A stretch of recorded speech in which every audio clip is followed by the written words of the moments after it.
So, a note, a book, a newspaper article, a text message, even words written on walls could be documents. Why do sociologists use documents? Well, we use documents for lots of reasons. One of them is we use documents to study the past. You can't interview people or watch them if you're studying society as it was. Sometimes you can't get access to organisations to study people firsthand. You can't interview them or watch them. So you have to use documents. Another way we use documents is you can learn a lot about a culture through TV programmes, magazines, newspapers. And finally, we use what we call personal documents. Diaries, books, letters, or today, emails, SMSs, chat rooms. The sociologist can learn a great deal from what people write down about people's lives. I'd probably learn far more about you by reading your SMS messages than I would by interviewing you. So we use documents to study the past, where there's no access to organisations or groups, to study culture, and to study individual lives. You can learn a great deal from documents. That's why we use them. What are their limitations? Well, documents may lack reliability. They're not standardised. And are they true? Is what the document is saying telling us something true? So we have to have evidence from different documents to see if we're getting the same story. So documents have their benefits, but unless they're statistics, they're not standardised, they're not representative, they're not reliable, obviously, because we can't repeat them and check them out. And we've got to check that what we're reading in the document is genuine and real. So there may be some problems in using documents. Doesn't mean to say we don't use them, you've just got to bear in mind that they've got limitations. Okay, so what have we said then? We've said to do a good research methods answer, you've got to know the aim of research, from subjectivity to objectivity. You've got to know the key criteria, validity, reliability, representativeness.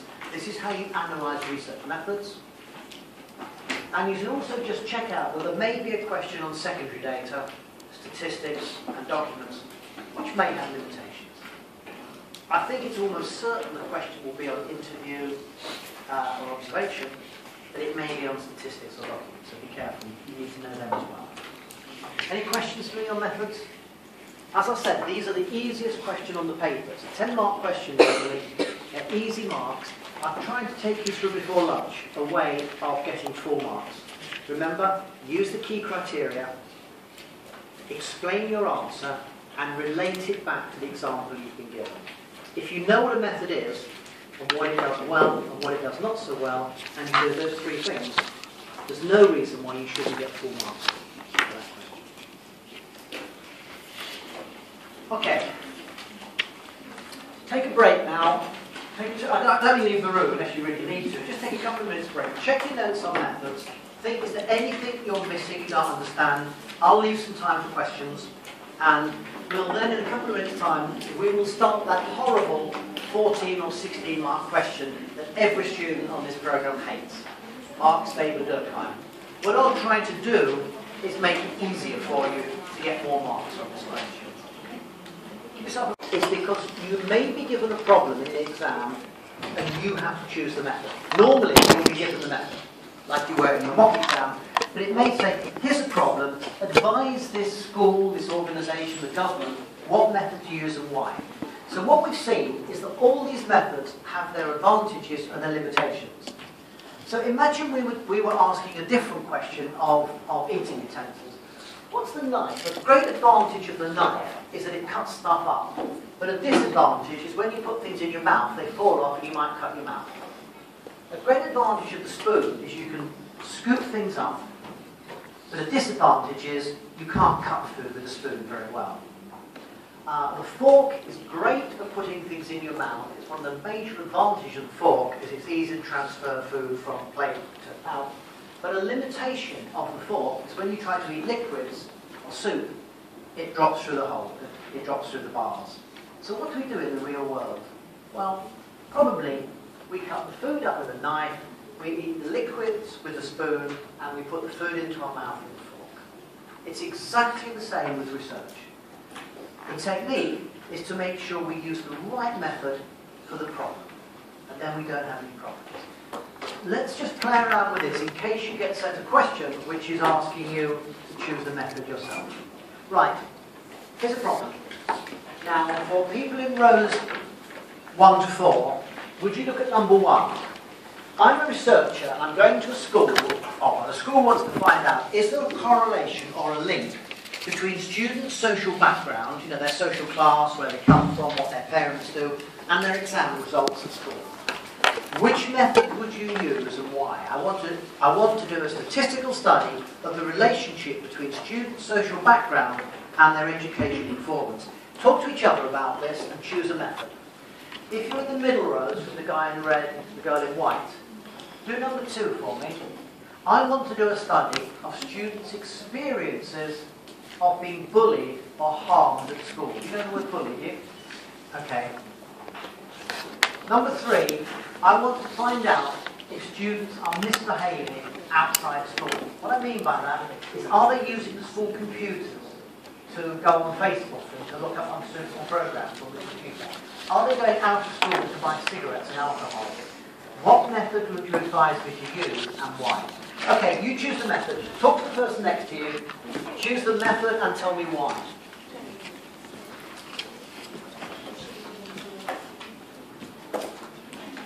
You can't talk to the person next to you.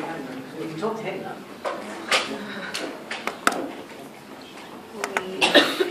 I'll give you a text in about a minute. Stay with me. Oh yeah, sorry. The question says method. When it says method, you can do triangulation. When it says method, it's one method. So always look at what the question says.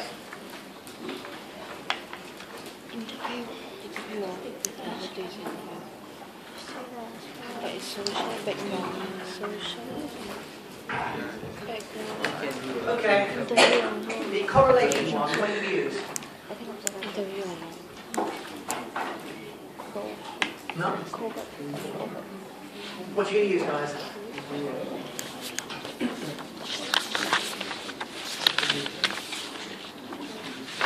Observation of students' social background and how well they do at school. What are you going to use, girls? Interview. Which one? Unstructured. Unstructured. You sure? What are you going to use? Statistics. No? Statistics. Yeah, but how are you going to get them? How are you going to collect them? Sorry? What the question is, you'd ask people, what's your parents' occupation? How many bedrooms are in your house? Have your parents got a car? What car is it? Trying to build up a picture whether people are upper class, rich class, middle class, lower class, and poor.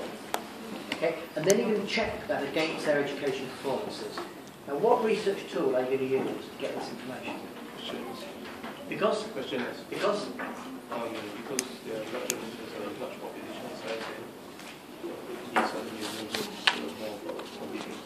Okay, very good. What are you going to use here for the experiences of bullying? Because? Good. What are you going to use? What are you going to use for the checking how students are behaving out of school? Interviews. You're going to give them interviews and say, do you buy drinks in school hours? Do you look at pornographic images on the internet? You're going to ask that question. I think you'll get nil doing it. What is that?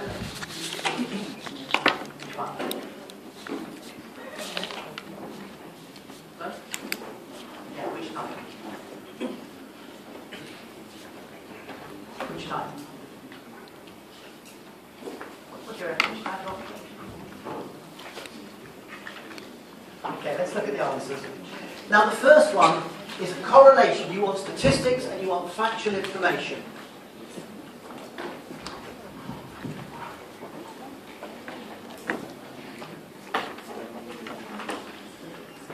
Okay?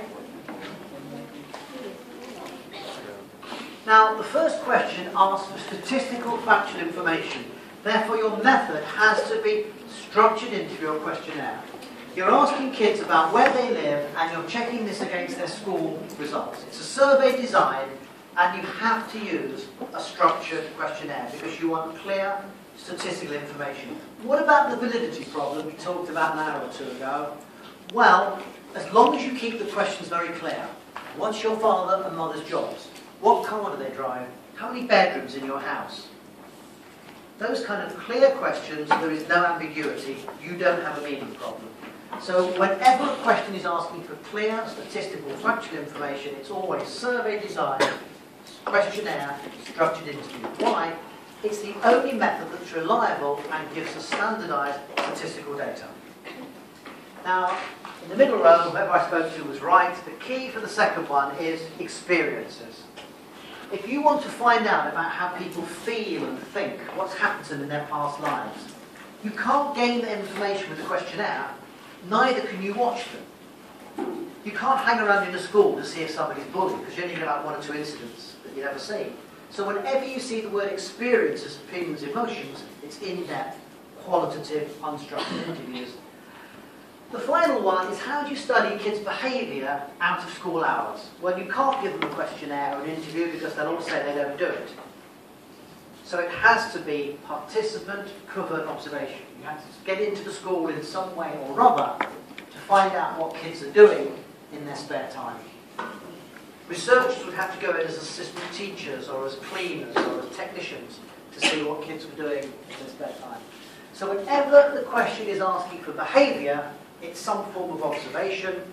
Whenever it's experiences, opinions, views, values, beliefs, it's interview. And whenever you want clear statistical information, it's questionnaire, structured interview. If you get asked to apply a method to a problem, that's the key. That's how you get it right. Okay? A student asked me, he said, well, a benefit of observation is it's got high ecological validity, yet you've got the observer effect. That's absolutely fine to say both things. As long as you recognise that no method is perfect, it's got its pros and its downside, that's fine. You won't lose marks because you're not contradicting yourself.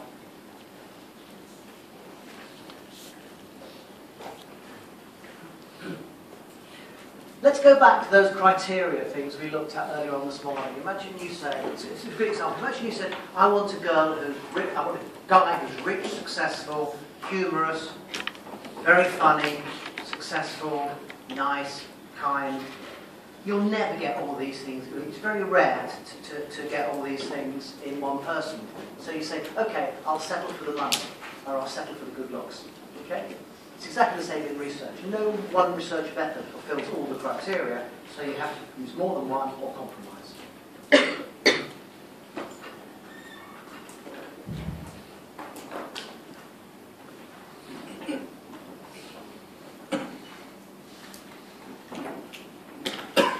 Actually, when I said you'll never get a guy who's really successful, funny, intelligent, kind, you get a few of them, but there's not many of us around. Okay, remember that criteria because it helps you understand the fact that research methods will never fulfill all the criteria. So that's why we need more than one, and that's why you have to compromise. Okay, that's about the application of research methods. It's unlikely they'll set you a question asking for application, but just in case they do, that's the key. Data, questionnaire, experiences, interview, behaviour, observation. If it says method, you must pick one method. If it says methods, you can say, I would use 2 methods to study this problem. Always read the question really carefully. Okay, have another couple of minutes break, and we really will start the theories now, because this is the horrible bit, this is the hard bit. Let's get it done before you'll go to sleep, and then we'll go back and do some exam practice. These are the theories. You've all seen the exam paper. Every year, you get this horrible question at the end, write about one of these theorists, but the trouble is, it's 16 or 18 marks. If you don't do this question very well, you're making your chances of passing much less. And students don't do this question well. In the mock exam, students get 2 and 3 marks out of 16, I think it was. So it's just very, very hard. I'll try and make it as easy and clear and as simple as I can, so you can at least entertain and learning. But it's not easy. I will just make it easier for you. But even I can't make it easy because it's difficult. But what we need to do is to raise these 3 and 4 marks up to 7 or 8 or 9, and then you have a much better chance of passing and doing well on the exam. Okay, what I'm going to do first is just check your understanding of a couple of technical terms, which I'm going to make simple for you, that they might come into an exam question, or you can bring them into an exam question. We need to say what they mean. So if you're in the first, if you're in the first half of the room, now I'm going to do this differently this time. If you're a girl, give me a definition of modernity. And if you're a guy, can you tell me the difference between structure and action or materialism and ideas? So if you're a girl, what is modernity? If you're a guy, tell me the difference between structure and action or materialism and ideas. Try that now to just get you checking out these terms, because they are technical terms, thank you, that we need to know. Modernity, and what's the difference between structure and action and materialism and idealism?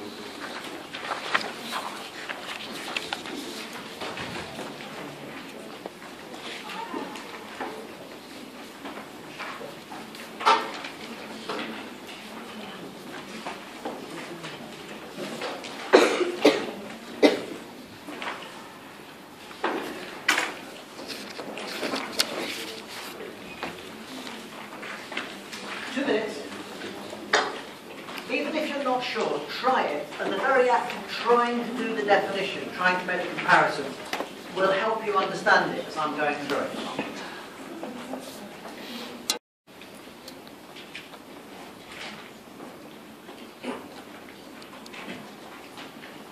There's the questions for you on the board. Let's take the first one.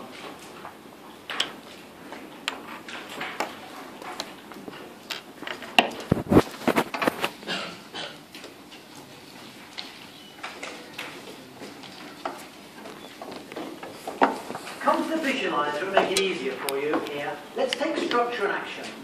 Now, rather than just give a definition, if you got asked about this question in the exam, a much better answer is to say what the issue is in the first place. So basically, in the structure and action, the question we're asking here, I'll put it down here as Q, the question is, how do we describe societies?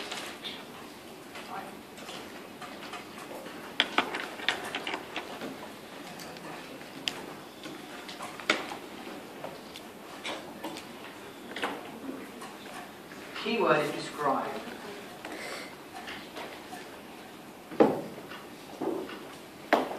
My writing is great, sorry. How do we describe a society or societies? Well, in sociology, we call this an ontological question. Don't worry about that long word. An ontological question is just a what question in philosophy. In this case, it's sociology, so what are societies? All we mean by an ontological question, what are societies? And what we find in sociology is sociologists have got different ways of describing a society. In structural theory, let's do structural first. In a structural theory, it argues that the best way to see a society is as a system of parts. Key word here is system.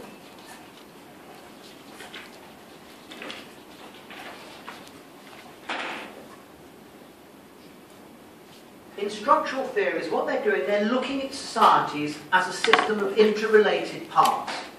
So Marx was a structuralist, Durkheim was a structuralist, Parsons is a structuralist. They're looking at society in terms of relationships between different parts of the society.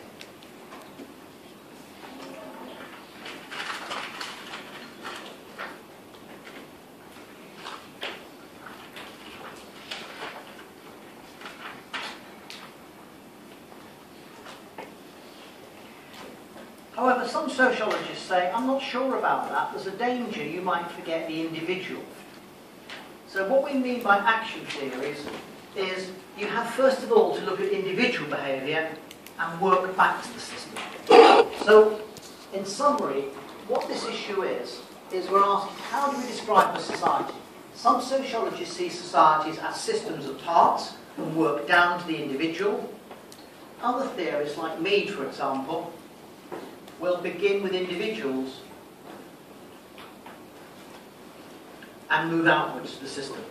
Both are looking at the relationship between the individual and society. It's just that structural theories start with society and work down. Action theories look more at individuals and work up. That's all we're talking about with structure and action. In very simple terms, structure is taking the bigger picture, the macro picture, and action is looking first at individuals and small groups. That's all we mean by structure and action. Effectively, big and small, if you like. What about materialism and idealism? Again, two nasty words, so what you do, you change them in your mind. Materialism, you focus on the economic. What we're focusing on in this question is what is the core of a society?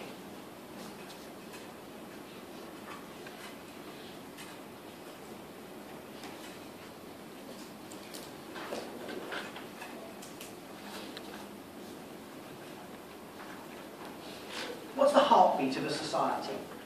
Well, some theorists say we always begin with the economy because we're effectively producers.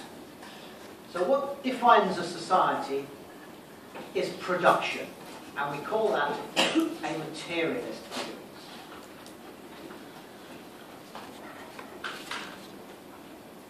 We're asking what's the heartbeat, what's the basis part of a society? Well, many sociologists say it's the economy. You define societies in terms of how we produce things. And Marx took this view. You always begin with production, how production is organised and how things are distributed. And that gives you the key to the rest. But not all sociologists agree. What we call idealist theory, when you see this word idealist, which is a hard word to understand, translate it back into culture. As easy as that. What we mean by an idealist theory is the core of a society is culture and values. What makes us social beings is we live in a culture with values and beliefs. And that's the key to understanding a society, is through culture and beliefs. So there are some sociologists who begin with the economy and production, like Marx, and to some extent Weber, but there are others like Durkheim and Parsons who look at societies more as systems of ideas and values and beliefs. That's what we mean by the difference between materialism and idealism. In very simple terms then, structure is taking the bigger picture, action is taking a micro picture, materialism is beginning with the economy, idealism is starting off with culture and values and the socially constructed nature of social life. That's all we mean by those distinctions.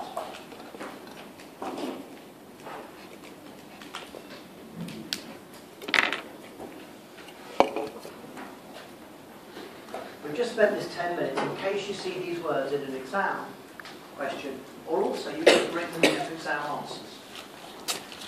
Don't just say Marx is a materialist. That won't get you any marks, although it's right.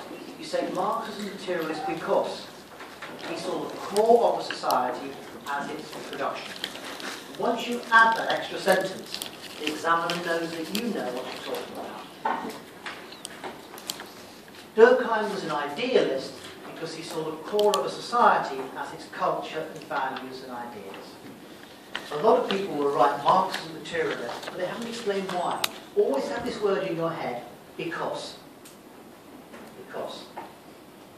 Marx saw the core of a society as its production.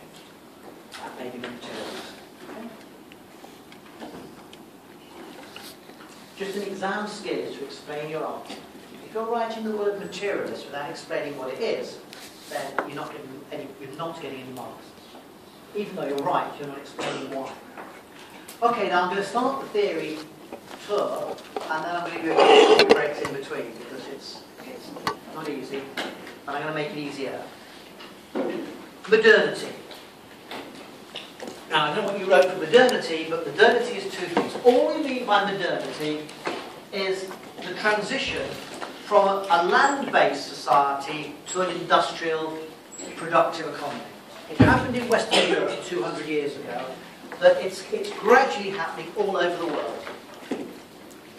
In the last 2 decades, China and India have become productive economies, producers.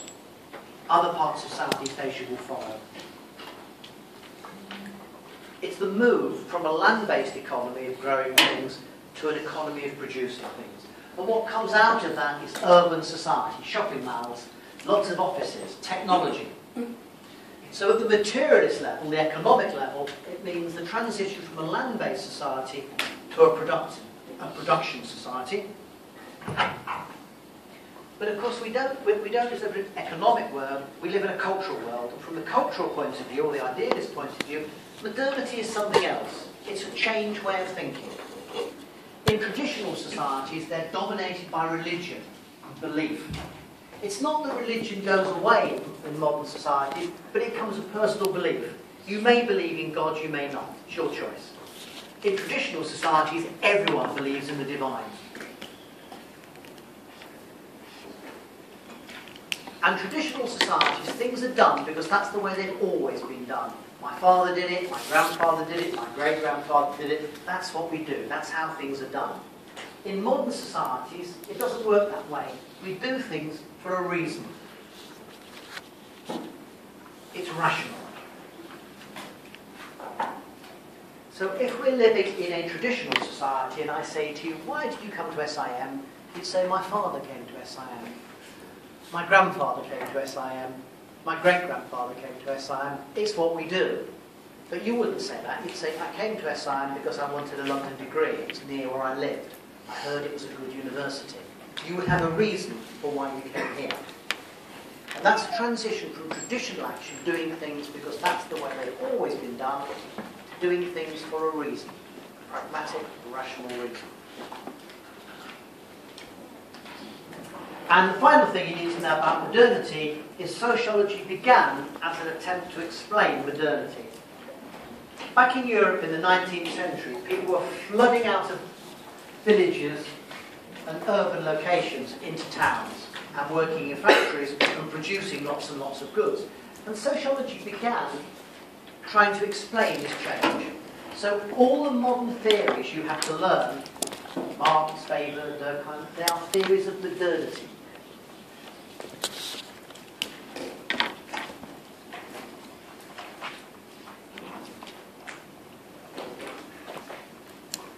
So modernity is a good way of understanding. Once you understand modernity, you're part of the way to understanding the theory. Right, what I'm going to do now is I can't teach you theories in an hour because there's far too many of them, and that wouldn't be a good use of anybody's time.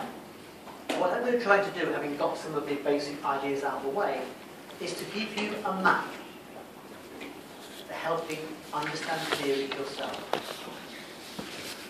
The word education doesn't mean I teach, give you information. It means I lead.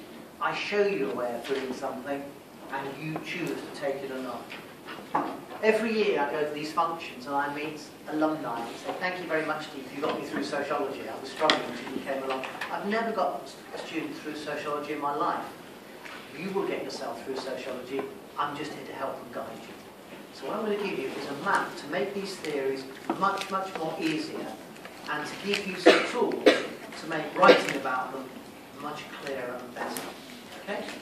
So we're not going to learn the theories, we're going to learn a way of making the theories much easier, but you still have to do the work. Okay, here's the map. Stick with me, then I'll give you a coffee break and we'll try some real examples. Oh, sorry, there's the question, choose any theory, but let's move on. Go back. Okay. Whenever you're trying to understand and learn one of these theories, Marx, Durkheim, Parsons, Mead, Giddens, I suggest you do it in terms of 4 questions. The first one is, what is this theory telling us about modernity? What's the key idea behind the theory?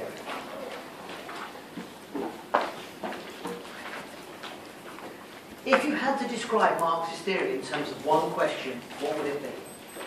Now, I imagine when you're students studying these quite hard theories, they must appear to you like a locked door.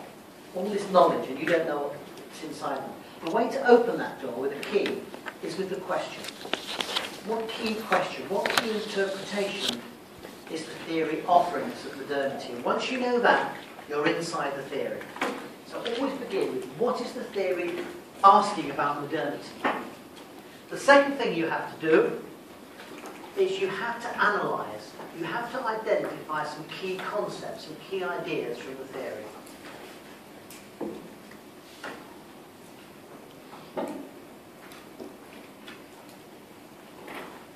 Can I just borrow the guide for you, please? Thank you.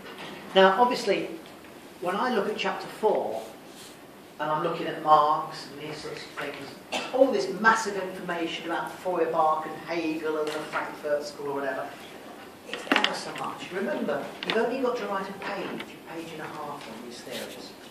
Don't try and absorb all this information. Pick 2 or 3 key concepts from the theory. That's all you'll have time to write about. The choice is yours. Marx and Weber and Durkheim had lots and lots of ideas. You don't need to know them all. You just pick 2 or 3 and know them well. I didn't tell you this, okay? Thank you. And there's pages of information you don't need to know. It's much, much better to know 2 or 3 things well than know a lot of things badly. Because remember, a page and a half is all you need to write on these theories. So even if you know all this information about Marx, say, you'll never write it all down. So just pick 2 or 3 things that interest you and understand them well.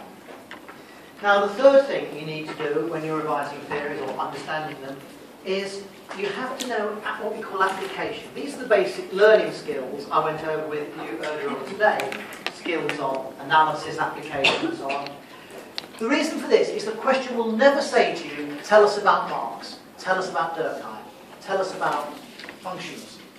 It will always ask you to do something else. In your mock exam is what was the contribution of Marx, say, to Durkheim. It might ask you to take the theory and apply it to a modern society or a modern problem. It might say, choose one of these theories and tell us how it explains social change. So you'll always be asked to do something with the theory, and this is the skill of application. Now you basically get 16 marks for a theory question. It's 8 for telling us about the theory, and it's 8 for the application. So if you don't write about contribution, or application to a problem, or to social change, you've made a 16-mark question 8 marks before you start. So you need to know how the theory contributes to a problem or to modern sociology. Okay? And I'll teach you some ways of doing that. And finally, and this one isn't so important as the others, it would be good though if you knew 1 or 2 things the theory does well and you were aware of some limitations of the theory when it didn't do so well. That's the skill of evaluation. Marx's theory is very good for this, but not so good for that. Parsons' theory is good for this, but not for that. Okay. Now what we're doing here is a map. I suggest when you're trying to understand and learn these theories, you break your understanding into what's the key question, do I know some key concepts, do I know a modern theory, a modern study that uses Marx or Weber or Durkheim, and do I know a positive and a negative aspect of the theory. And when you're revising, do it systematically. It makes it much easier, it makes it much clearer, and it gives you the confidence that you are controlling the knowledge, not the knowledge is controlling you. Do it systematically, put it in order. If I have to learn a lot of new stuff that's as unfamiliar to me as Marx is to you, and we make a lot of progress in neuroscience now about the brain, about psychology, I always try to use a system when I'm trying to understand new stuff. It makes it much easier. Okay? Do the same yourself. Do it systematically. Do it logically. What's the question? What's the concept? How can I apply it? What does it do well? And what does it do bad? Okay, can you look please at your notes? Can you look please at question 3 on page 11? I want you, all of you, it doesn't matter which one you choose, and I want you to structure an answer in 5 or 6 bullet points to that question. Obviously you can't write the question now, we haven't got time, but just before we go for a break, I would like you to practice, pick your favourite theory, or your least hot-hated theory, and how would you answer that question?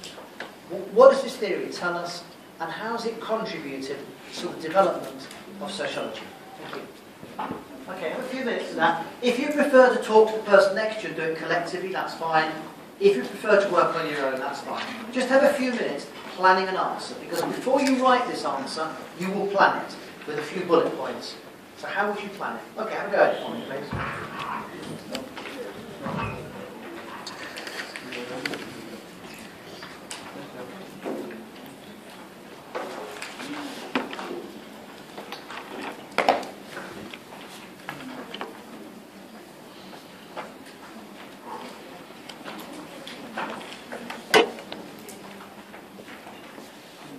Model now and illustrate how it would work with a few theories. I can't do all 8 of them, so I'll just choose 2 or 3. But the important thing is not what I'm saying about Marx or Weber, it's how the model works, how the strategy works, if you like. That's what you need to understand. It's really, really important that you don't go away from this lesson at sort of 6 o'clock thinking, oh, I've done Marx and Weber and Durkheim and Steve, I don't need to read about it. That will be counterproductive. All you've done with me is a way of helping you understand it. So let's have a look. Let's take Marx first of all, because a lot of you are doing Marx, so we'll take this one. There is Karl Marx. One thing I would tell you, one of the ways that makes the day go better and students relate better is you say a few things about yourself, about life. I mean, it's very, very hard being a sociologist, being a social scientist, because when you think about it, you're never off duty. If you go and work in a bank, you might start at 7, you might work till 7, but that evening time is yours. Imagine you're a social scientist, you go out to the bar with a friend, you're watching the interaction, you're watching the body language, you're watching people taking the role of the other. You go to a party, you're watching interaction and socialisation, you go to a play, you're watching the audience watch the play. It's a very, very stressful life, and sociology does age us all. Now that's Marx as a sociologist and economist, but before he took up social science, he was a poet and a philosopher and looked very different.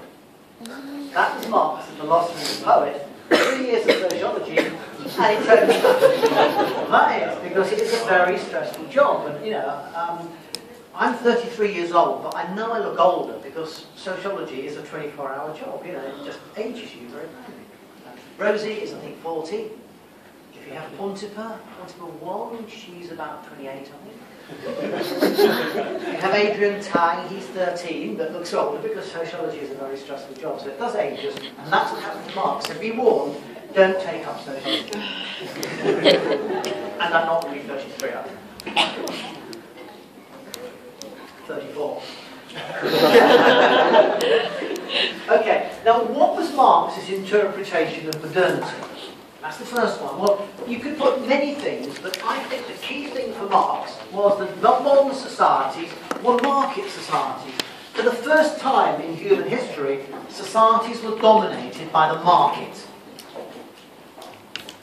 Now, in the previous society that we call feudalism, there were markets, street markets and things, but a lot of things were outside the market. You couldn't buy land, for example. You could only inherit land. In a capitalist society, anything, including labour, can be bought and sold.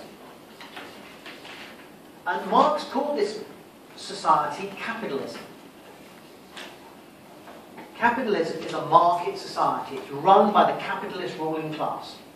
So Marx is saying we're moving from a society that's ordered around land and privilege and status to a market society where anything, including people, could be bought and disposed of when you don't want them. I don't mean you kill them, you just take their jobs away from them. We're talking about this new capitalist market society. Now, you can choose anything you want to here because there's lots and lots of concepts, but I've chosen a couple here. One idea you could bring in is materialism. As we said earlier on, Marx saw all societies defined in terms of production. So what made capitalism new was a different form of production and a different organisation of production. What we mean by that, materialism, is the economic takes precedence, as I said to you earlier on, and that defines everything else.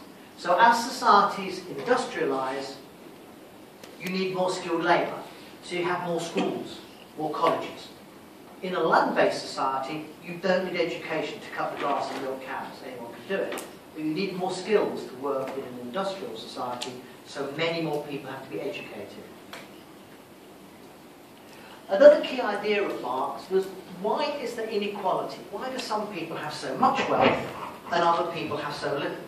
And Marx's answer to inequality was, inequality comes from ownership of what he called the means of production.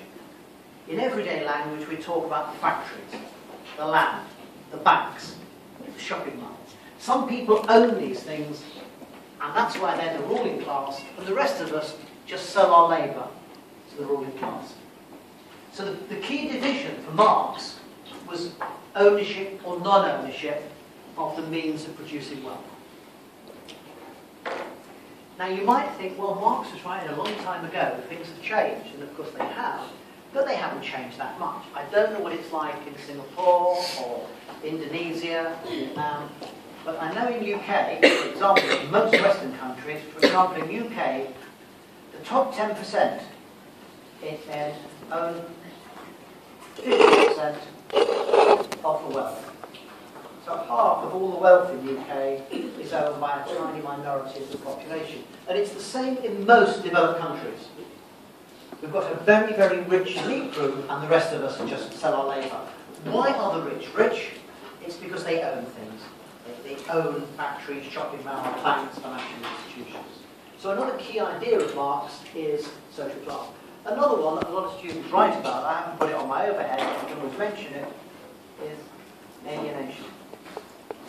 Because production is organised for profit, people are denied the opportunity to be creative and to develop their skills. We are just a small cog in a productive machine.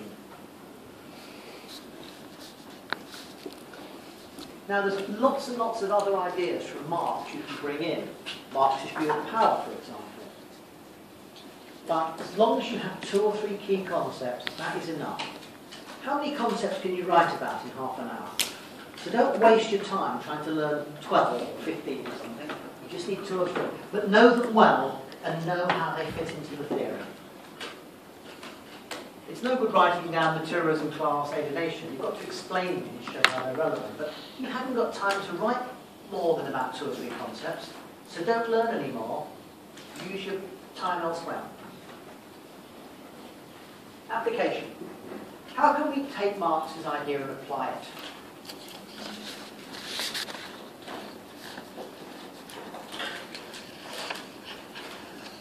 Now, a thing to remember, the question may say, as your mock did, what's the contribution of Marx or Weber or whoever?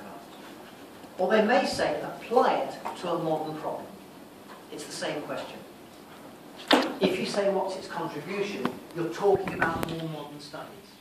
If you say apply it to a problem, it's exactly the same question. The example I've given you on the overhead is globalization, because a lot of the theories of globalization were developed from Marx's ideas. Wallerstein and Sclera, 2 examples. You know, why is Marx so relevant today? Because we live in a global capitalist world. The capitalist class is even more powerful than it was when Marx was writing, because they control the world now, not just particular societies. These companies are so big, they're so powerful, they literally are more powerful than governments in many ways. We live in a global capitalist world. But I've got a different example for you that I think is much better, because the trouble with globalization is you might overlap with the essay you want to write for section B. So I'm going to give you another example that I think works really well, and that's global harm. Basically, many people are concerned now that we are endangering the planet that we're living on. We're damaging our planet to such an extent that it's making human life, our survival, very doubtful. What do we mean by environmental harm? Just very briefly, we're changing the climate, we're polluting our environment, and we're running out of resources. Because we're producing so much goods, we're taking metal and energy out of the earth that is irreplaceable, it's finite. And experts are warning us that in about 5 or 10 years' time, the energy will run out. We can no longer finance the world we're living in, shopping malls and cars and planes and endless supply of consumer goods.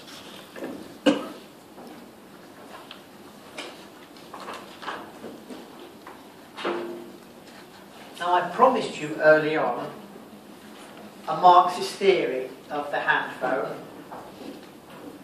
even a messy one like this. Okay, now, what I'm holding in my hand is a lethal object.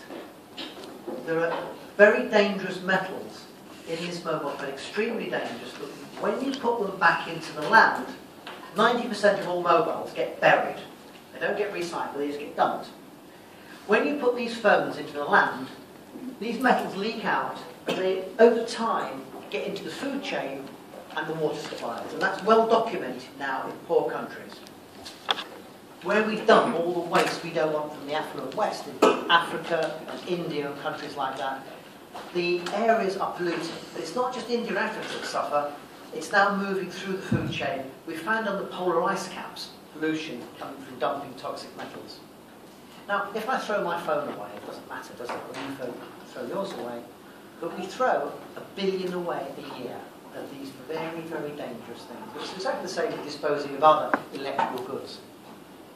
It goes back into the land and it causes damage. Now, why are we dragging metal out of the ground, throwing it back in to pollute the world because we need a new phone? The argument put forward by a Marxist called Rob White is that it's capitalism. It's capitalism that drives consumer demand for profit. What's capitalism about? Making profit.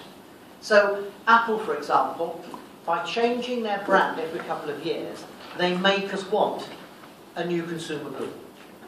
They want the next phone we have to have. Even though it's really dangerous to the planet, we have to have it. So Rob White would argue that global capitalism is causing overproduction, taking resources out of the earth that are finite, and then we're dumping these very, very dangerous things back into the earth, polluting our environment, our food, our water, and our air. Now, you're not going to read about Rob White, he's not in the subject guide, so be cute, be clever, just Google the guy and take a paragraph from his book. Say, Rob White has written a book applying Marxist theory to global warming and pollution. Just write a few sentences down, and the examiners in London will never know you haven't read the book.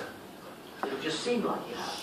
And it'll be a really good example, because what you're doing here is you're bringing a modern study from the present and a modern issue, but you're saying Marx helps us understand this modern issue of global harm. Okay? One more time. You take a you don't have to take Rob White's, find your own study, but you take a study that uses Marx's ideas to explain a modern problem, global warming. And if the question says contribution, you can say, Rob White, his ideas, Marx contributes to his work. And if it says apply to a problem, you can say, I'm going to apply Marxist theory to global harm. So it's exactly the same question. It's just worded differently. So my advice is, if you decide that one of the theories you're going to use is Marx, what you need to do now is to choose an area. It can be education, it could be crime, it could be globalization, it could be global harm, and then you look up 1 or 2 studies that use a Marxist approach to global harm. You learn them, you understand the key points, and if the question asks for it, put it into the exam answer. If you're not sure who to choose, work with your choosers, say, I want 2 or 3 contemporary studies that show how Durkheim, Marx, Weber is relevant to contemporary society, and that's how you do it.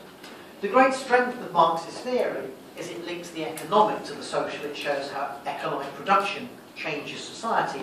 The weakness of Marxist theory is that it doesn't tell us much about the individual. It's all about economic change. Okay?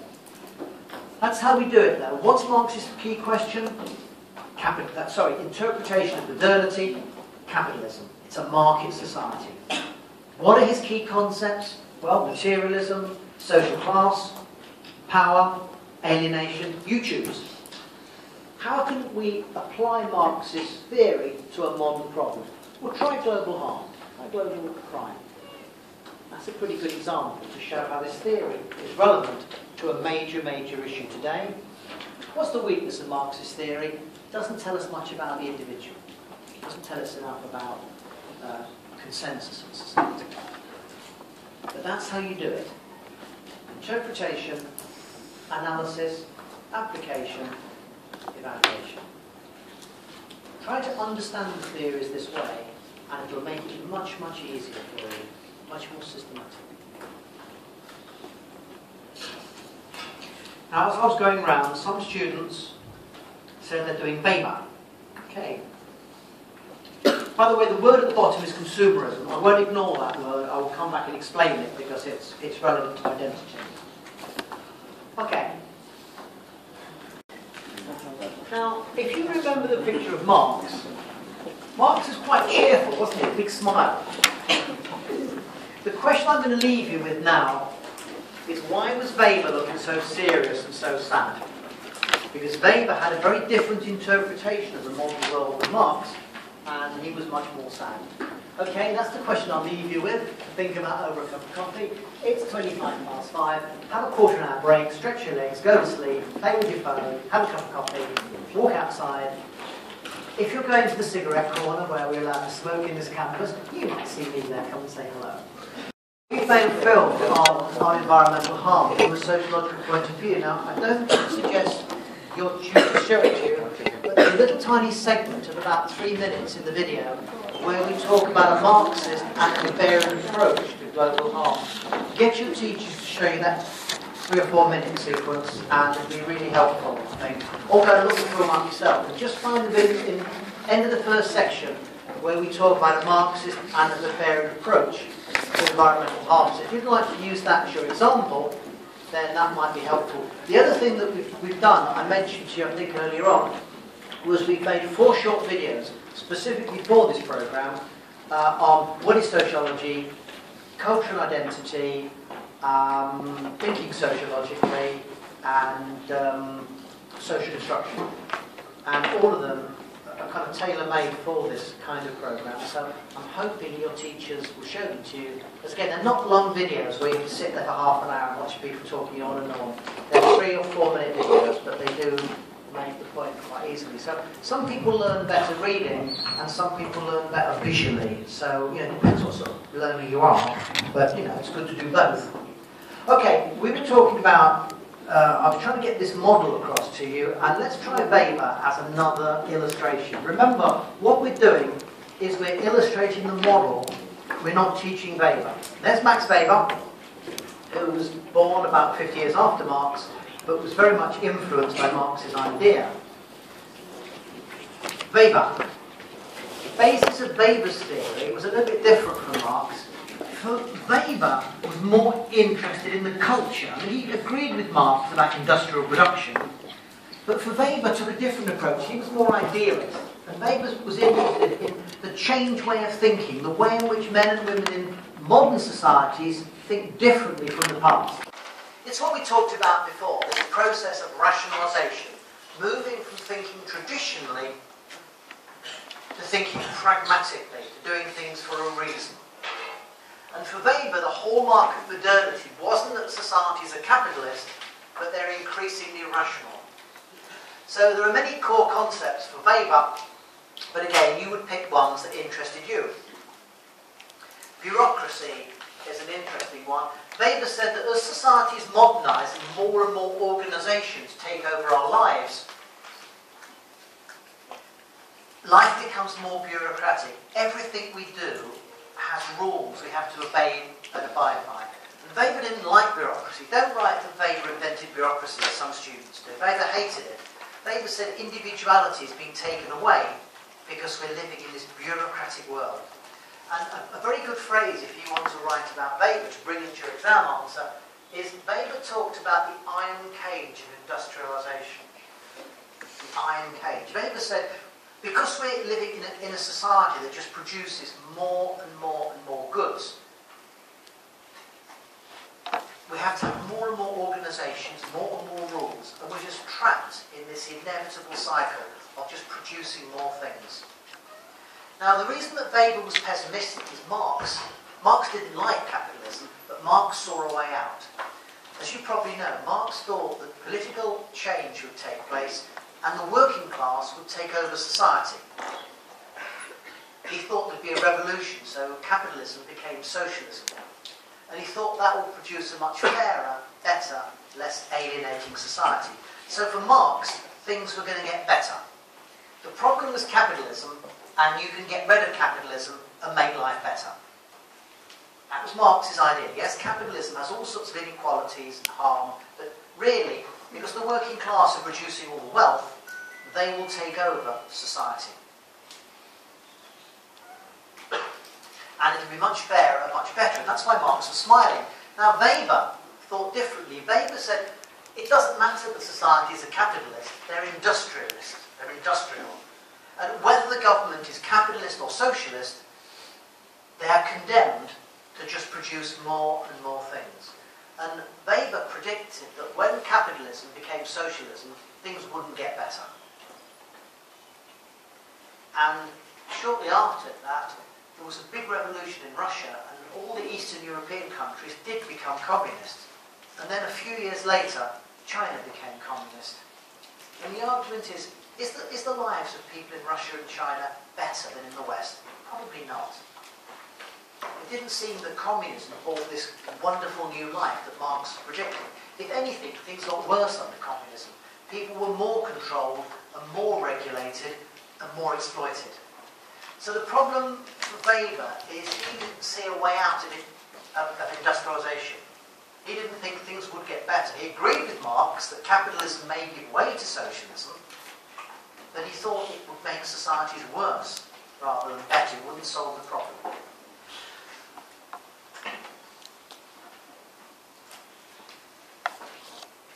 That's why Weber was so miserable.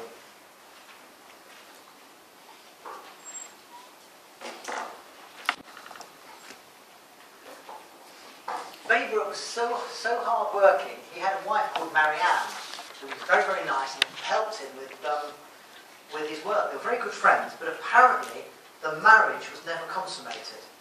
And that's because Weber was always too busy working.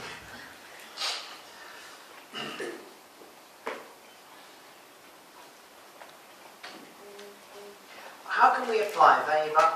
Well, obviously, you need to know something about Weber for organisational theory. So, if you want to combine your knowledge of Weber for organisations with writing about Weber in Section A, you can do that. But I've also given a different approach to global warming. If we take a Weber approach to global warming, the problem isn't capitalism, it's industrialisation. Industrial societies are condemned just to produce more and more and more, whether they are capitalist or communist. The same thing will happen. And what would tend to justify what Weber would have said is the biggest polluting country in the world is China, which is not a capitalist country. Russia, when it was communist, was also a major polluter. So, from a Weber point of view, environmental harm is not caused by capitalism, it's caused by industrialisation. All governments just have to produce more and more things, because that's what people expect. Now, what you might also bring into a Weber essay, or an answer on globalisation, transferable skill, is Ulrich Beck, Risk Society. Let's say a bit about Ulrich Beck, because you could bring this into globalisation, theory, or theory. Beck. The key ideas of Ulrich Beck are, in a sense, we now have to question whether we have a future. Up until a few years ago, everybody believed societies would continue and change and probably get better. But Ulrich Beck is a contemporary theorist. He's alive now and writing. He's about my age, I guess, 34. And his argument is we actually can't predict the future. We can't be sure if the water we drink is safe, the food we eat is safe. Whatever we do, there is risk. And modern society is about calculating risk. That's why he called it risk society. Everything we do is about calculating the risk. The risk of investment, the risk of getting married, committing yourself to somebody. And Beck argued that we're now living in a different type of society. When Marx and Weber and Durkheim were writing, politics was about the distribution of goods. Who got the wealth? Who got all the nice things? That's still the case a little bit, says Beck, but he quite cleverly uses another word. He said, risk society is about who gets the bads. What he means by that is we all live in this fantastic society of cars and TV, online entertainment, technology can be bought for a few dollars, it's impressive, it doesn't cost us very much. Wonderful world in some ways, but we're paying a price. The disposal of these dangerous things, and we're running out of resources. So Ulrich Beck said, the modern problem is not so much who gets all the goods, but who gets the bads. And the answer is the bads, the toxic waste, gets dumped on the poor countries. So they're doubly disadvantaged. Not only do they not get the goods because they're poor, but they get all the bad things dumped on them. The toxic waste, the pollution, the dangerous production methods. When production is too dangerous for rich Western countries, it gets moved to India and Vietnam and China and places that are much poorer, get these things dumped on them. That's an interesting variation on these modern theories. So Beck can be used for postmodern theory, global theory, or he was very much in the tradition of Weber. So a very good modern application of Weber's ideas is Ulrich Beck's idea of risk society. It's very much in line with what Weber was saying. Industrial society traps us in endless production, and it doesn't matter whether it's capitalist or not. The production will go on. So if you're asking for the contribution of Weber, bring in Ulrich Beck's ideas. Again, do what I suggested with Rob White. Google Ulrich Beck and just take a very brief summary of risk society. You haven't got time to write a book on pages on Beck, but he's very useful following the Weber tradition. So just like you can use Robert White to illustrate Marx, you can bring in Beck to illustrate risk society. And that should be a capital B as well. Overhead was done late at night. Weber.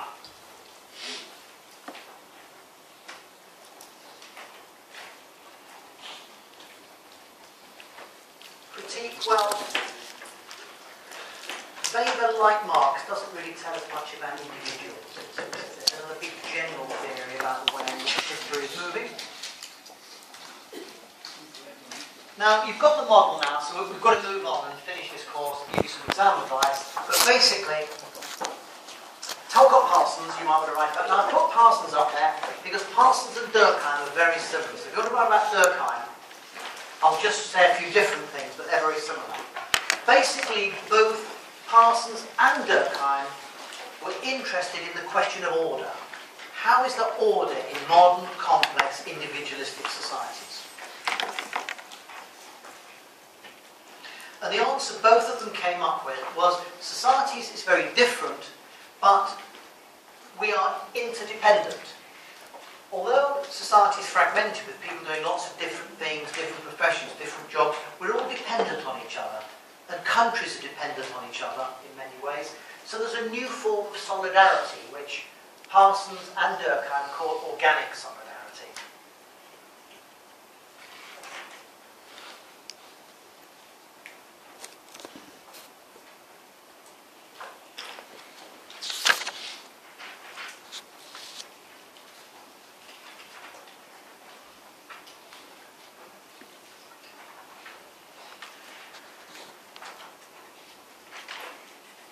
Ignore that, so that's just going to write you on spare bits of paper, so I'll move this up a little bit. Okay, let's have a look at some key concepts from Parsons first.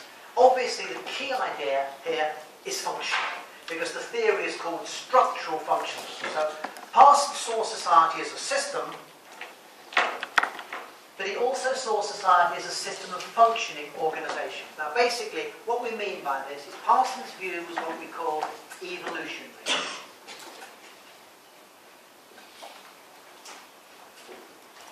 What he meant by that is organisations come into being and survive Because they're performing a function. They're doing something useful for society. So a good example in traditional society, I'll just put trad here, in traditional society dominated by religion, you had monarchs or emperors. The ruler of a society, in traditional society, was given by God.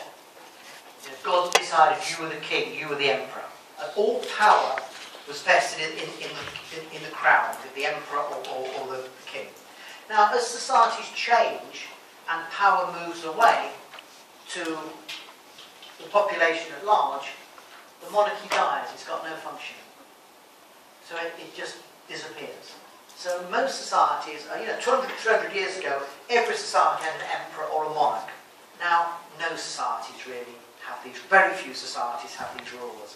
I know you might say, well, in England you've got a queen, but she's got no power. Her own job is to go and wave at people. She's actually got no power at all. But another more interesting example here, which you can bring in if you want to write about Parsons, is functionists argue now that the family is losing its function. The idea of the family was to be a productive unit, but also to give people a sense of purpose, the commitment to a wife or a husband, but also to bring up children. That was the primary function of the family in modern society, was care of the children. But increasingly, as you know yourself, the care of the children now is done by childminders, nannies, school hours are getting longer and longer, there's all kinds of places for kids to go, and parents, by and large, don't do much upbringing of their own children. Also, in a more individualistic society, people don't want to stay married if they don't like who they're married to. So the family hasn't quite disappeared, but the family is declining. Why? Because its functions are declining. It's becoming less important. So the family is still with us, but it's nothing like as powerful and as influential as it was, say, 50 years ago or 100 years ago. Because childminding is done by nannies, maids, schools, and of course the internet. You can put your kid in front of the internet for 5 hours a day, and he doesn't bother you.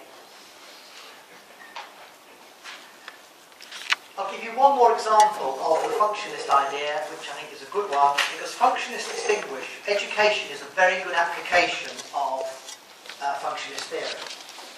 Now, in functionist theory, as you probably know, there's a distinction between what we call manifest and latent functions.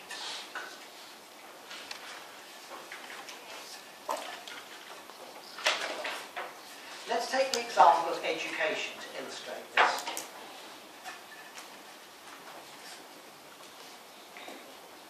What's the function of education? What does education do for us?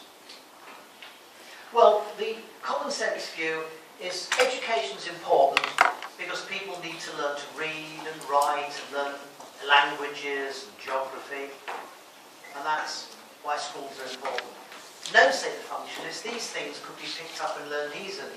The main function of schools are hidden underneath.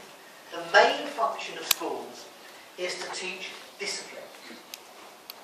What we learn from school is much more important than learning geography or English.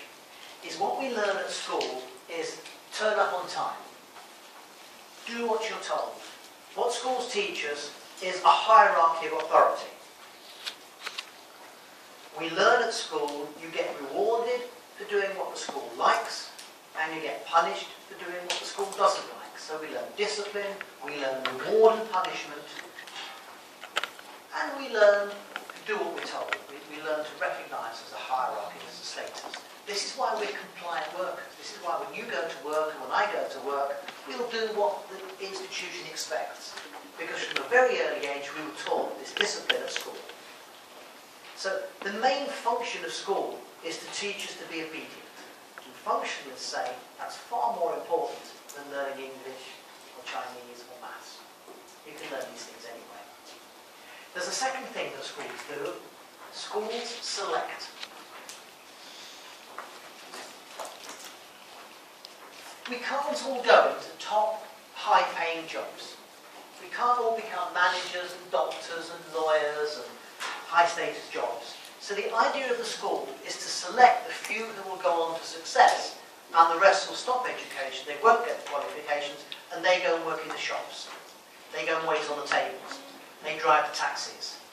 So education performs two important functions. One, it teaches us discipline and control to do what we're told, which most of us do most of the time. And secondly, schools select the 10% who are destined to go on to higher things and have top jobs, and the rest of us are stopped because we don't get the qualifications, so we go and do the basic manual jobs. So education disciplines and selects. So although it seems that education is about teaching people important skills, it's really about disciplining us, and it's about selecting. Okay, there's two very different functions. Both Durkheim and Parsons argue this. Okay, what's the problems with structural functionalism? What's its limitations? Well, it is a theory of social order, and therefore it doesn't tell us very much about conflict and power. It's very limited on conflict and power.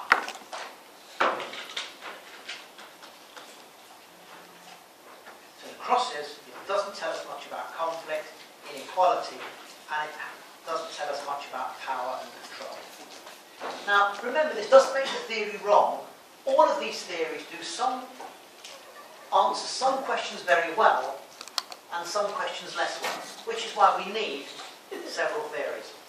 Now, I've got one more theory in my locker here, George Herbert Mead, but is anyone doing Mead and interactionism? Or Goffman, because Goffman comes out to me. If you're not, I won't bother doing it with you. What do you think? Should we do Mead or leave it? What do you think? What's your name?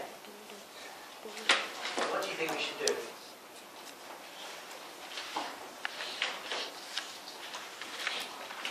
What do you think? Should we do Mead? What do you think? You decide. Let's compromise and do it very quickly. I mean, again, I'm not teaching you Mead. Let's just look at the model. If I go through it very quickly with you, it's an introduction, and it'll also help you with Goffman. George Herbert Mead. Have you noticed how all these top sociologists have beards? If only I could grow a beard, I think I'd be much more famous and successful. Okay. Mead argued that we're all individuals with autonomy. Mead was a social action theorist, a micro-theorist. And why Mead and his disciples are important is because they give us a theory of the individual, which is lacking in Weber, Parsons, Durkheim, Marx. That's why Mead's important. The question Mead asked himself was, why don't you have your microphone on, Steve? The question Mead asks is, as we're all individuals with autonomy, how come social order is possible? And the answer that Mead comes up with is that we interact through symbols, which he means language. So because we have a common understanding of something, this enables consensus and understanding. So basically, although we're all individuals, we have a shared understanding of symbols. A symbol is a thing or a word, a sound that has a meaning to us, and that enables us to understand each other's actions. Hence the theory is called symbolic interaction. Interaction through the use of symbols. Right, I've got 6 more theories which I'm touch on. I've got postmodern theory. I'm not doing exam revision with you. So basically, there's no way we're going to finish by 6:30. So I think we're going to have to go on to 7:30. But I don't mind staying behind because I'm happy to finish this and do the crossover. Basically, we'll go on to about 7:15, I guess. I'll try and speed up a bit, but we certainly won't finish before 7, probably 7:15. But I'll try and hurry up a little bit. But I'll give you another coffee break and we'll just carry on, okay? Now basically, Mead was arguing then that we interact through symbolic interaction.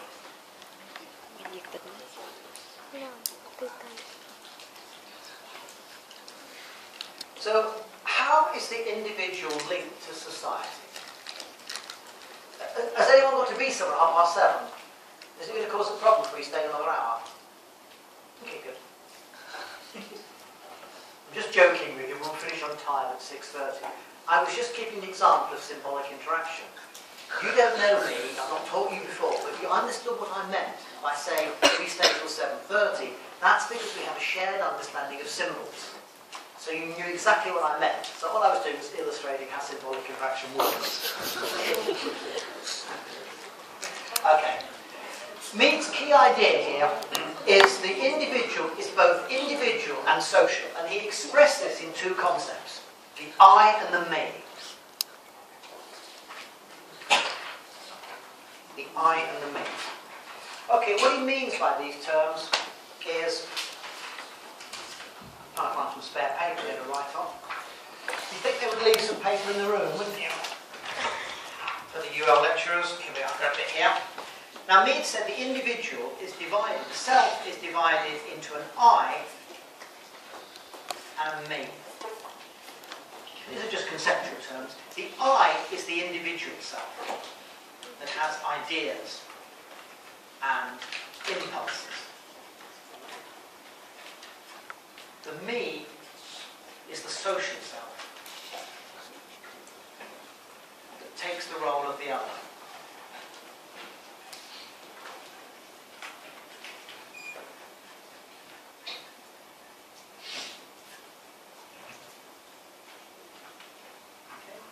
So the me is the I, is the part of us that has ideas. I'm hungry, I'm tired, I want this, I'd like to do that. The me is the self that reflects back your actions to you. It's the social self that takes the role of the other. So imagine that you are thinking, I'm so bored with this lecture, I just want to walk out. You stay here because in Parsons' theory, you've internalised the norm. You don't leave lectures, it's not polite. But in Mead's theory, it's different. Mead says, no, individuals learn skills through socialisation. You would say, I would like to walk out, but he may be marking my exam in 2 months' time, I'd better stay here. You take the role of the other, and you choose to stay. That's different. Or the I says, she is gorgeous. I would like to ask her out for a date, says the I. The me says, hang on, that's your best friend's girlfriend, don't do it. And so all the time we're having this conversation between the I, what the I would like to do, and the me, the social self. And sometimes, when you get very angry, I don't get angry myself, I can't do it, but I've seen people get angry, the me gets tiny, and you shout at people and you tell people things because you're very emotional. The me gets a little tiny me. Or maybe you go out to a bar, you have a few drinks, and the me gets smaller and smaller, doesn't it? And you will say anything to anybody. But you wake up the next morning, you replay it, there's a great big me shouting at you, what did you do last night?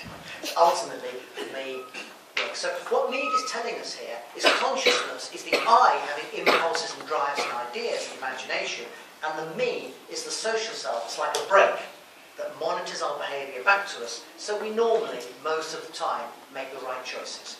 Now what Mead is giving us here, that we don't get in any other theory, is how the individual is linked into society. We are both individuals and we're social. That's how it works. That is symbolic interaction. Again, I won't do too much more here, but the application of Mead is in labelling theory, in education theory, in crime. Often, when we get labelled negatively by people, this changes our self-concept. So a lot of the work we talked about early on identity is developed from symbolic interaction theory. And the big disciple of Mead was Erving Goffman. Erving Goffman was symbolic interactionist, and a lot of Erving Goffman's work on the asylum and on the presentation itself was developed in Mead's ideas. One more thing about George Herbert Mead. George Herbert Mead never wrote a book in his life. George Herbert Mead never ever wrote a book. So how come he's so famous? Well, he was such a fantastic lecturer that when he retired, or disappeared or left sociology, his graduate students gathered all his lecture notes up over the years and they produced the book that was called Mind, Self and Society. It was the graduate students who put them all together and wrote a book for George Herbert Mead. Now, I've been leaving my lecture notes in classrooms all around the world. No students have ever written a book for me, so maybe it's time you should start now. Get together and say, come on, we're going to write a book for Steve. Thank you. Okay, give yourself literally a 1 minute break now, because we are actually running slightly late, and I will perhaps go over a couple of minutes at a time, but not much more than 2. So just give yourself a minute or two, and then I'll just say a couple of words about postmodern theory, and then we'll begin. Right, anything else you want to ask me? Any questions? You've got them my phone, you can message me.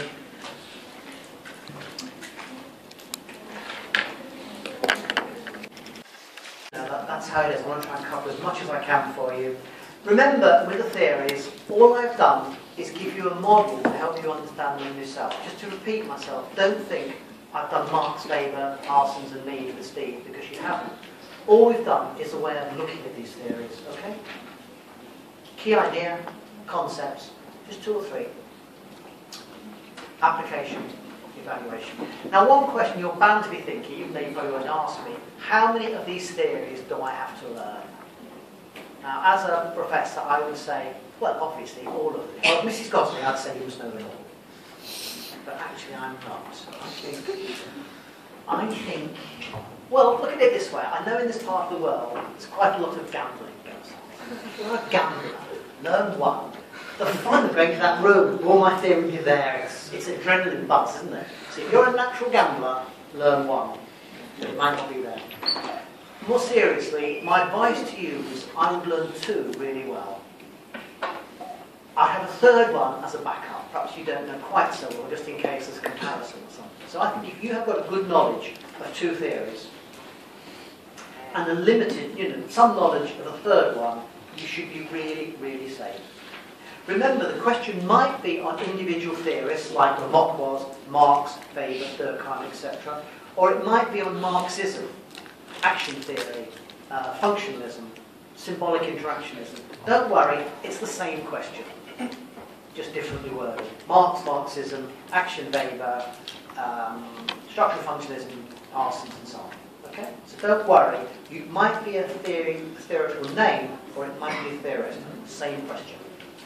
Okay, very quickly, we'll just talk about the idea that there's been another massive change in society, and in some ways the massive changes that have taken place culturally and technically have changed modernity. And some sociologists talk about we now live in late modernity, or even post-modernity. All they mean by this term is we've experienced another fundamental change. One type of society is giving way to a new type of society in some parts of the world. And we call it late or post-modernity. Now this theory is very controversial, but we'll just go over it.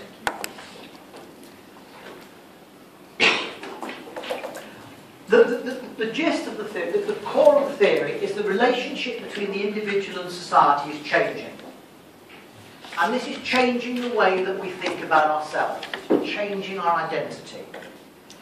Now, bringing in this idea of postmodern theory will help you in 3 ways. There may be a short question on it. What is postmodernity? Like you've had sociological problem or culture identity, socialization. You can also bring it in as a criticism of the classical theories, things have changed, and you can also bring it into postmodern theory, because a lot of you can also bring it into globalization, because a lot of globalization is linked to postmodern theory. So you've got 3 possible uses of this concept. So what is postmodern theory then? Well, what's changed is the first question. Well, a lot of things have changed. For example, most societies today most rich societies don't produce things. In Britain, we don't produce anything, just information, and so do you. The global communication has opened up all sorts of new channels of information and thought that were not available to previous generations. Time and space has been compressed, as globalization theory tells us.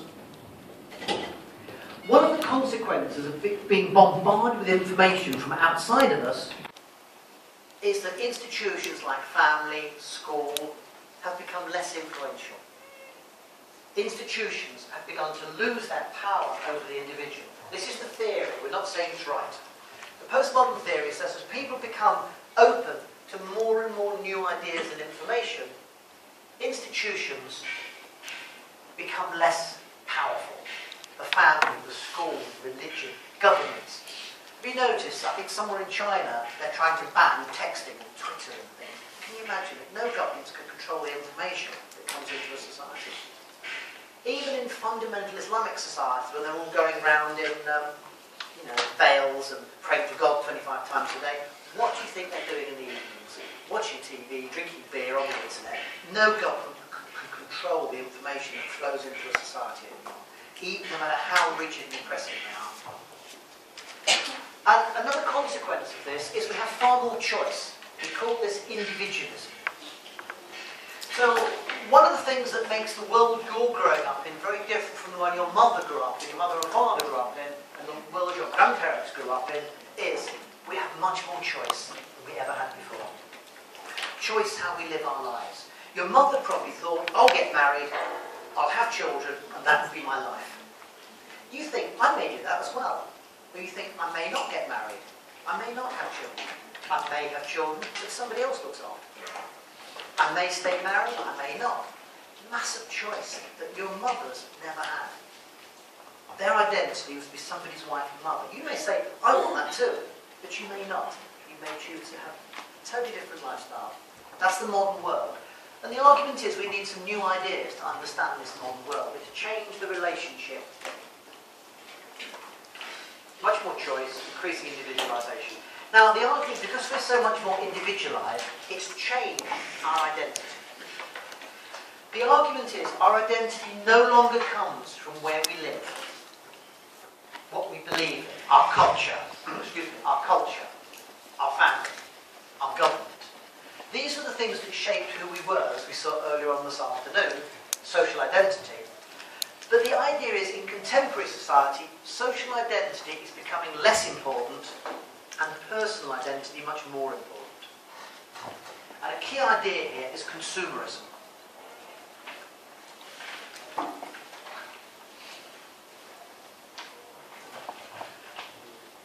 me try and find this out. Consumer material goods.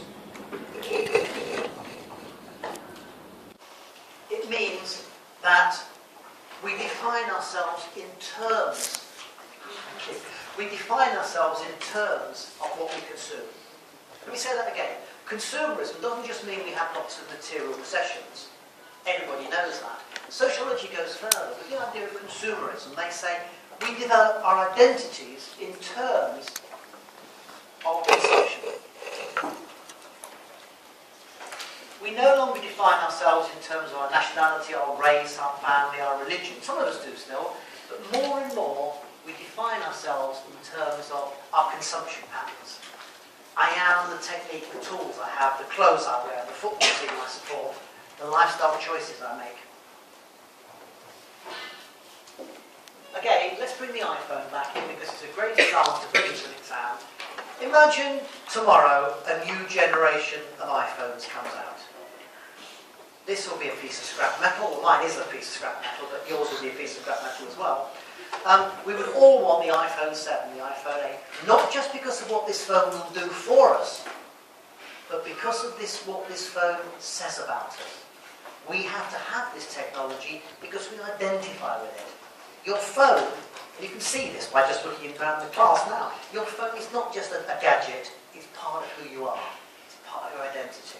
It's probably more part of your identity than the country you come from, the culture you believe in. So goods, these choices we make, often material goods, it defines who we are. That's why you can bring the iPhone into lots and lots, the smartphone rather, into lots and lots of exam answers. We want the next generation of phones, not because of what they do, but because of what they say about us. And if you come in, it's okay for me being fairly elderly, being in my 30s now, but if you're a young kid, and a young person rather, and you bring in this, not only could you not do lots of things, but you would be a joke, wouldn't you? Would you really want to be seen with this piece of rubbish? No, because it says you are a very sad person, because you haven't got the right phone.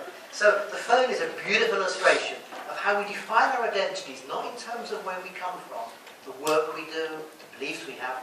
We define ourselves more and more in terms of the things that we have. And that's a fundamental change according to postmodern theory. However, this choice brings uncertainty. It's a fabulous subject, this really, isn't it? Even though I know sociology, it's exciting just talking about it to you. But basically, we live in what Tony Giddens, a very famous British sociologist, calls the reflexive society. What does he mean by that? Imagine we're living in a hall of mirrors. What Giddens means by is modern culture is all about changing yourself. Basically, pick up any magazine, watch any contemporary kind of magazine program, pick up a magazine, I guarantee that... Sorry, I can't turn this phone off. Basically, what Giddens means by reflexive culture is modern culture is telling us to change ourselves. Pick up any magazine and you'll find change yourself. Get a better body. Be more assertive. Be more spiritual. Have a better sex life. Change your man. Get on better with people. Don't be happy with who you are. Change yourself.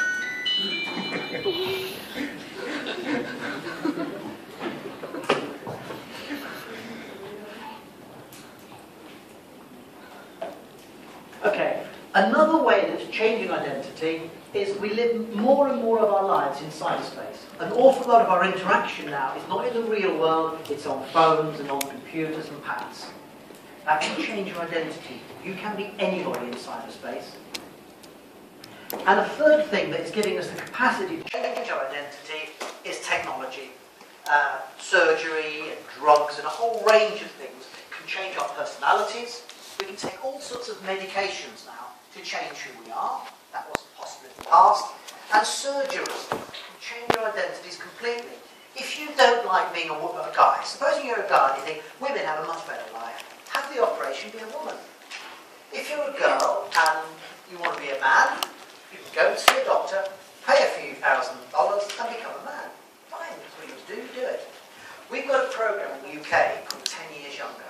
And basically what they do, they take a person in midlife in their 40s, normally quite good looking, but has let themselves go a bit with too much cigarettes or drink or too hard work or something. And they take them out to a shopping mall and they ask 100 people, how old do you think that woman is? It doesn't have to be a woman, it always is. Say she's 45 and people say, oh, she's 50, she's 60, she's 65, she's 70, she's 80. And they aggregate them together, they sit this poor woman down and they say, Mrs. whatever your name is, you're 45 years old, but the public think you look 68. And the poor woman breaks down in tears and they say, don't worry, we can change you. We can turn you back. Have a look. Now, no generation in the history of civilization can do this. She became her. She became her. And I think that could be a man, actually, but you know. So basically, not only can we change our moods with medication, and our mood state and our personalities, we can also change ourselves. If you don't like being male or female, if you don't looking old like this one is, we'll go back and look young again if that's what you want. Think of that daft, but that's what you can do. So if you put them together, our culture is telling us don't be satisfied and change yourself. Cyberspace gives us the ability to be anyone we want to be, and technology and drugs and medicine gives us the ability to change our appearance or our mood. Now what sociologists conclude from this is that there's a new relationship between the individual and society, and we don't have a clear-cut identity anymore. What we have is a series of changing identities. So if you get sent a question on culture and identity, you can bring in postmodern theory, which says we don't have an identity anymore, our identity is fragmented. Or if you get a question on postmodern theory, you can say the key part of postmodern theory is the changing relationship between the individual and society. We no longer have a clear identity, we are just the roles we play. This is what Erving Goffman, the interaction sociologist, says. We don't have a self anymore, we just play a series of roles. So if you take a very average, ordinary person, you'll see that identity is just a mask. Okay, now this theory is quite interesting, but we need to bear in mind it only applies to rich people in rich societies. Most people can't change themselves in this way, so it's only affluent societies. We can also, we have much more choice in the social, to get married or not get married, to dress how we like, to buy what we like more or less. But when you go to the world of work, how much choice should you get there? Try telling your boss when you go to work, I've decided not to do these accounts, it's my free choice. I've decided not to come into work at 9 o'clock, I'll come at 11. I'll leave at 3. How long do you think you would stay in your job? So although we have more choice in our personal lives, in the world of work, we're trapped in Weber's iron cage, just as we've always been doing. Clocking in, clocking off. It interests me, our whole life is governed by clocks, isn't it? You work in a big corporation, you're in at 8, lunch at 1, back to work at 2, you cut out at 6, you're back in the next day at 9. And when you retire, what do they give you? They give you a clock. That's classic. Okay, so basically, postmodern theory has some relevance, but most sociologists think, in many ways, we're still living in modernity, especially in the world of work. That's postmodern theory, summarised for you in 10 minutes. And if you're asking how I do it, I don't know, let's just begin. So basically, to conclude, we really, in modern societies, we don't have an identity anymore. I don't have an identity, I have a series of masks. When I'm doing my research, I look like that. When I'm out with my friends, I look like that. When I want some money for a new research project, I look like that. And all men in the West are told we have to get in touch with our feminine side. So sometimes we get in touch with our feminine side. Okay, what have I said to you today? You must know the core concepts. You must know them so well, they are second nature to all men. They need to be. So I can't sound that good. No, I've got over exam skills, so don't worry about that. You must know the core concepts, back to front, till they're second nature. They will come into exam questions. You must know the methods, and you must be able to evaluate them and explain them. You must know terms like structure, action. You must also know some of the key theories, Marx, Weber, Durkheim. Learn 2 or 3. And maybe a little bit of knowledge of postmodern theory might help you with identity and culture and postmodern theory and global theory. Don't forget, these ideas are also relevant to globalization and organizations. Okay, thank you very much for your attendance. I'm sorry to run slightly over time. That's my phone medley. Well, good luck in your exams, and I really hope I never see you again because you fail. Don't forget, you've got my numbers. Contact me whenever you like, and I'll do my best to help you. Thank you very much.